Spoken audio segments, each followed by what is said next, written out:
Welcome to the Cougar Cast here at the Kokomo Post Sports. I'm your host, Jay Stevens, and this is the place to get all the information on what's going on inside the athletic department at IU Kokomo. And joining us once again for today's show, it's my guy, Grant Patterson. He is in the athletic administration over there at IU Kokomo. And Grant, there's a lot of stuff going on. There was a lot of time away from home matches, home games at IUK, but now you got volleyball, you got soccer, and basketball's right around the corner. There's a lot of stuff going on right now. Yeah, man, we are officially about to enter the midst of crossover season. Everybody in small college athletics, big college athletics as well, but more specifically small college, where you're just working, you're doing a lot with less. Yeah. So busy time of year right now, but man, we've enjoyed. We're still in the midst of a 12-day layoff with no home sporting events, so that's been nice. Enabled many of us in the athletic department to kind of catch up on things that have been put on the back burner,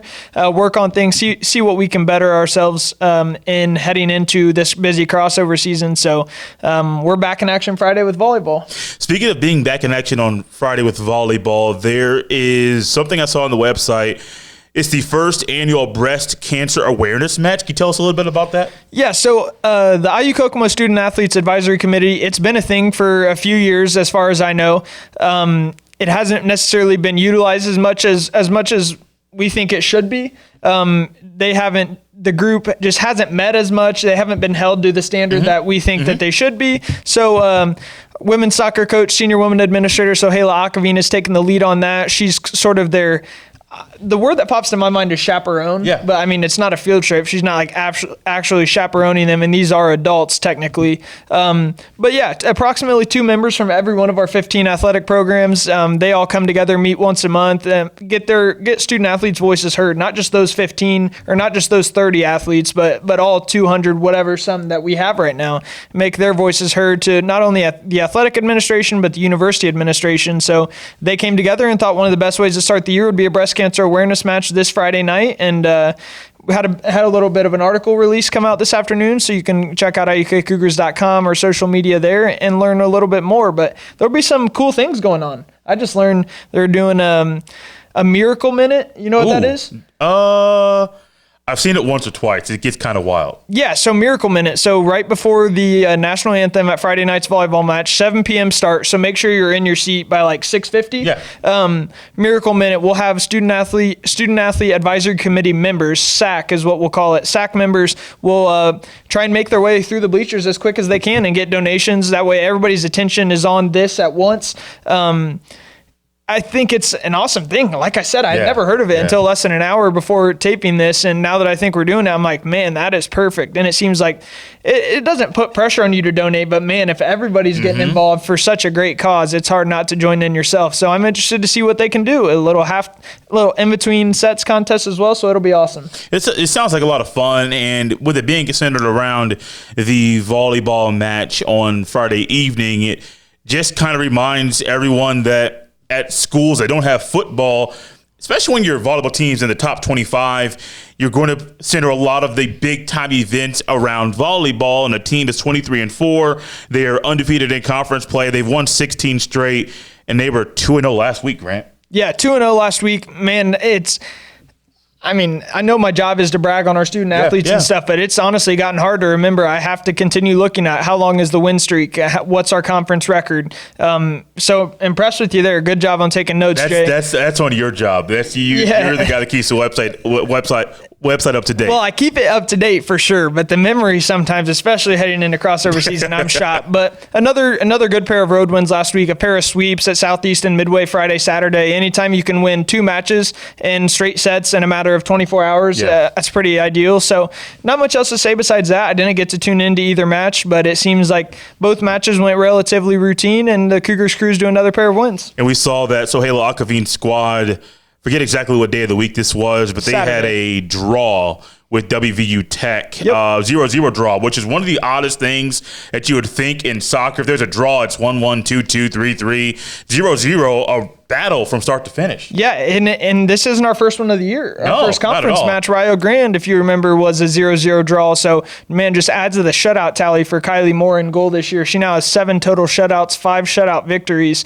I'm pretty sure every single one of our wins has been a shutout as well. So it shows that when we're winning matches, it's in large part due to our defense. But I know we had a couple of scoring chances I think there's one in each half. I can't remember exactly, but I know Mackenzie Gibbons and Kaya Bogers each sent a shot off the crossbar in Saturday's match at WVU Tech. So it seemed like we had the better of the opportunities, outshot the Golden Bears on their home turf. But yeah, unable to come away with the victory. But a draw only does you so poorly. It's fine at the end of the day. But another chance to get back on the horse this week. Thursday they're at Brescia, and Saturday they're at the league-leading Oakland City Mighty Oaks. So big-time match going down outside of Evansville Saturday afternoon. Keeping with the schedule for this week, volleyball is not only playing Friday night like we mentioned earlier, but they're playing another home match Saturday afternoon against WVU Tech. If you're looking to just do anything on Saturday before you head out to the pumpkin patch or the orchard or any festival with the family, get to IUK. I'm telling everybody, this team is really good. And if you're able to watch them at 12, I know 7 on a Friday is a little cloudy for some people, up in the air, end of the day on work. You want to maybe go out and get some drinks. I get that. But on Saturday at 12, you're rolling out of bed, you got your coffee. Oh, okay, a couple hours, go and get that volleyball match in. Your Saturday's just getting started. Hey, I like how you think you're just getting started. Go watch the girls play. Yeah. They're really good. Conference tournament, we believe, will be here in Kokomo once again. Yeah, especially if we're able to get past Rio Grande, that should essentially lock us into hosting the conference tournament once again. So if that's that, you get a little, watch them now, watch them down the road. Everybody's winning. Get a glimpse at them now before we host those big-time matches so you're a little more well-versed in IU Kokomo volleyball. I mean, I think everybody who shows up to a volleyball match or to our gym for the first time is impressed with the atmosphere at any of our home sporting events. But I have to say, volleyball is probably the best atmosphere there is when it comes to IUK athletics. And you're running out of opportunities to see them in action this fall. So take advantage while you can. I think we have 4 regular season home matches left, 2 this Friday and Saturday, 2 next Friday and Saturday. And then if you're not coming to one of those, you're just banking on us running the table and hosting the tournament. So make sure you get out and see them while you can. Speaking of what I think might be the second best environment, the men's basketball conference preseason poll came out. Eric Eckelbarger's squad is poll at number 3, and I see they're the only other team outside of St. Mary of the Woods that got first place votes. So Grant, I know polls in the preseason are kind of hard. Yeah. But if people are predicting you and 3 people are saying, hey, you should get first place votes, it's a pretty good spot to be. Yeah, so this is a coach's preseason poll. Every coach in the conference fills it out. However many points you get is however many points. So say we're voted to finish first, then we get 12 points. So there's 12 teams. It's once you sit down and look at it, it's easier to figure out. But the first unique thing is you finish third, and the second place team doesn't receive any first place votes, which is kind of shocking. Shawnee State has a very good squad, and I'm sure they return a lot, but I'm pretty sure they hit the portal very hard this past offseason. So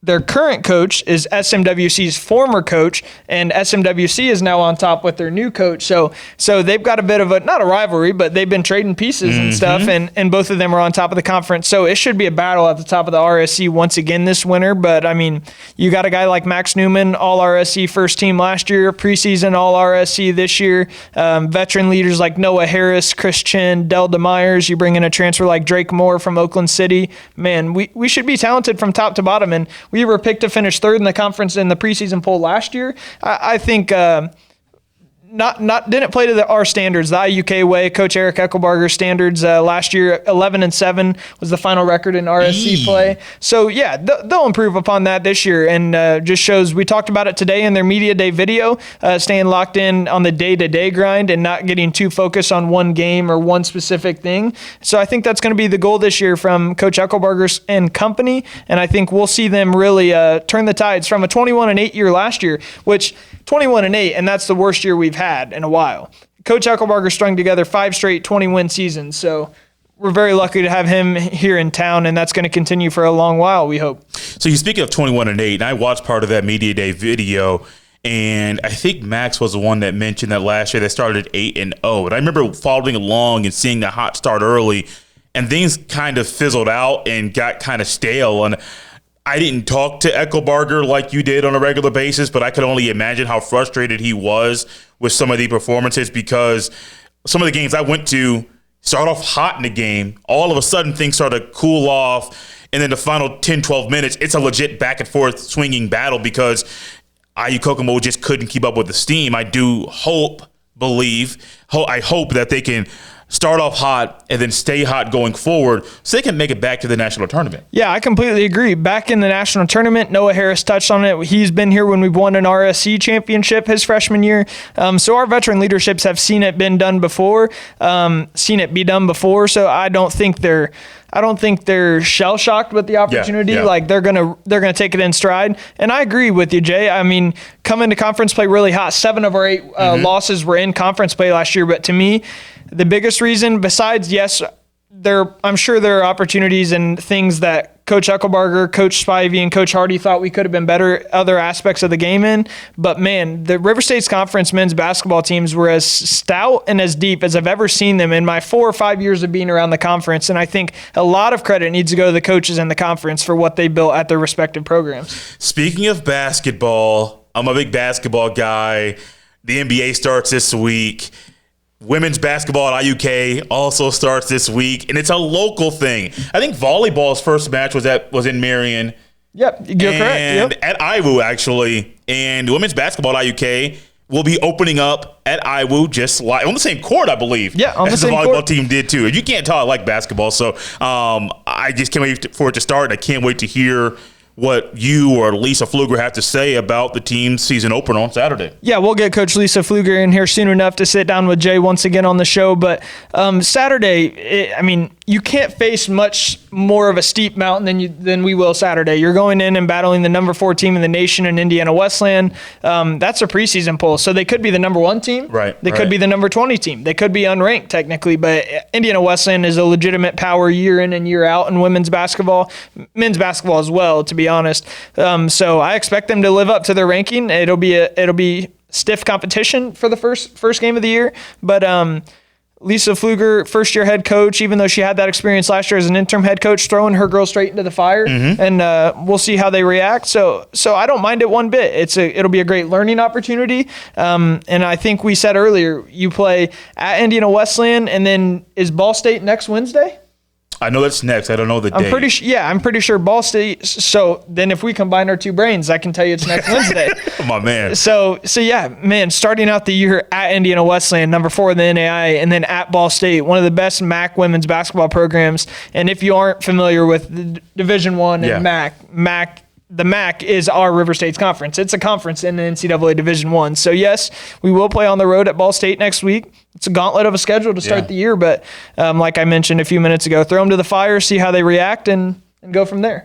2 things to close up here quickly, Grant. 1, where can people watch the IUK men's basketball media day video? And then number 2, are people able to watch Saturday season opener? Yeah, so first off, with the men's basketball media day, you can check it out a couple different places. Our YouTube channel, IU Kokomo Athletics, trying to get that growing a little bit. You'll see all of our media day videos there, a little bit of an archive.